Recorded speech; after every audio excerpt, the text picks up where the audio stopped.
China इस नई रणनीति के तहत भारत को हिंद महासागर के क्षेत्र में नेवी के माध्यम से घेरना चाहता है।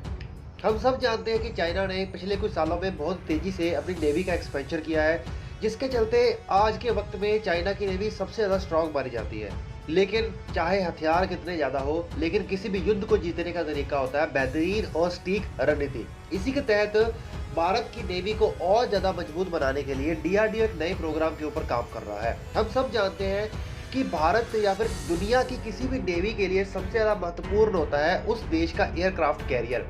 और अगर किसी भी स्थिति में चाइना भारत को टैकल करना चाहेगा तो वो सबसे पहले भारत के एयरक्राफ्ट कैरियर को ही अटैक करके टारगेट बनाने का प्रयास करेगा। इसी के चलते भारत की नेवी को और ज़्यादा स्ट्रॉन्ग करने के लिए और भारत के एयरक्राफ्ट कैरियर्स को और ज़्यादा इक्विप करने के लिए डीआरडीओ इजराइल की ऑर्गेनाइजेशन के साथ मिलकर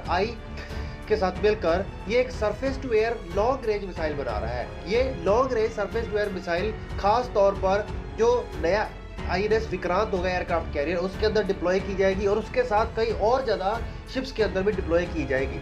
ये 70 किलोमीटर से लेकर 150 किलोमीटर की रेंज के बीच में होगा।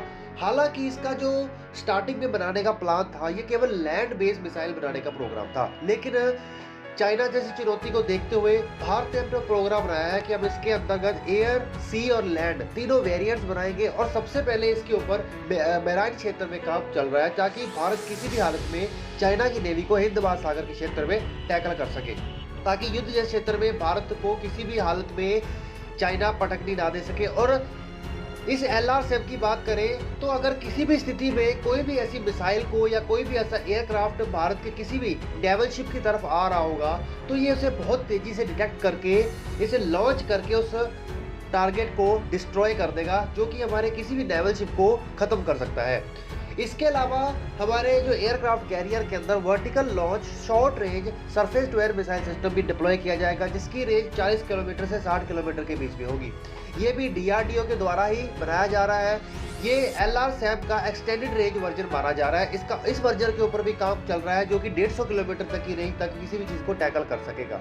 साथ ही मैं आपको बता दूं कि किसी भी देश की नेवी को बनाना ही मात्र मजबूत नहीं होता, लेकिन उस नेवी को एक तरह का बख्तर बंद बना देना, उस नेवी को इतना ज़्यादा प्रोटेक्ट कर देना कि कोई भी एरियल टारगेट उसके ऊपर अटैक ना कर सके, उसको उस चीज़ से भी देखकर चलना पड़ता है। इसी के चलते इस रणनीति के ऊपर डीआरडीओ बहुत तेज़ी से काम चल रहा है। और हम सब जानते हैं कि मिसाइल सिस्टम को लेकर या भारत की प्रगति को लेकर या डिफेंस के क्षेत्र में प्रगति को लेकर भारत कोई भी आनाकानी नहीं चल रहा। चाहे इजराइल हो, चाहे फ्रांस हो, किसी भी देश के साथ मिलकर ऐसे कई सारे प्रोग्राम्स के ऊपर काम चल रहा है जो भारत को डिफेंस के क्षेत्र में बहुत ज़्यादा तेज तरार बना सके। चलिए साथियों, चैनल को सब्सक्राइब करिए, बेल आइकन दबाइएगा। Okay friends, bye bye.